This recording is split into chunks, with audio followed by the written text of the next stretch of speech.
Welcome back everyone. For today's video we will be talking about the 7th chapter of Choujin X by Sui Ishida, but before we jump into this newest chapter, I would appreciate it if you liked, subscribed, shared, and left any criticisms you have for me or this channel in the comments section. Alright, so this chapter was really good in my opinion and has set up something really cool for the story moving forward. It's also longer than the most recent chapters, with this newest one being 42 pages, which is interesting because I'm still trying to figure out the release schedule of this series, if it even has one at this point. Now, this chapter starts off with Tokio going into his full beastification form, which was teased last chapter.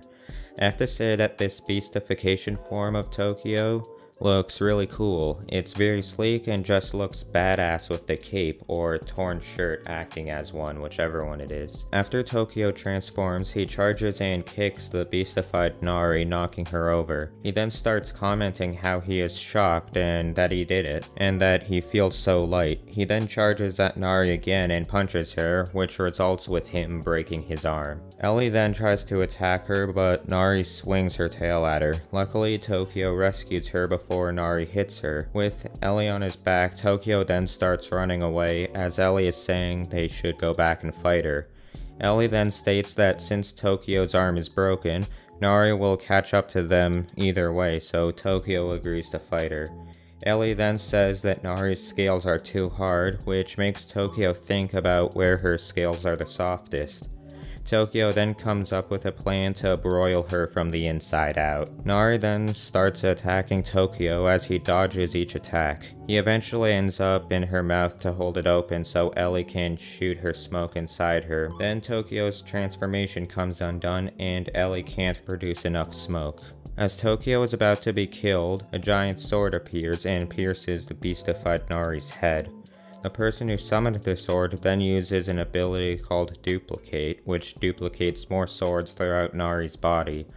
The man then talks to Nari, saying that she'll give him every detail of her orders, with Nari replying, "Fat chance of that, dimwit." He then starts interrogating Ellie and asks Tokio where his registration is and what his name is. Tokio then faints as he's giving his name to this person. He then wakes up in this laboratory, as he is then questioned if he likes apples by Hoshi Sadak, who is the guy with the funny face from chapter 2. Sadak then tells Tokio to be careful because he broke his arm. It's because Tokio misjudged his output and didn't get the balance right, whatever that means, and says that it's very common for a first-time beastification to result with injuries like his. He then says that they are in a place called Yamato Mori, which is a private organization where they nurture good Choujin, and that he is an instructor there. As Tokio is processing this, Sadak finishes cutting the apple and tells him to eat it, skin and all. The chapter ends with Ellie and someone else peeking into Tokio's room to see if he's awake, and with Tokio stating that Sadak's apple was the sweetest apple he ever had.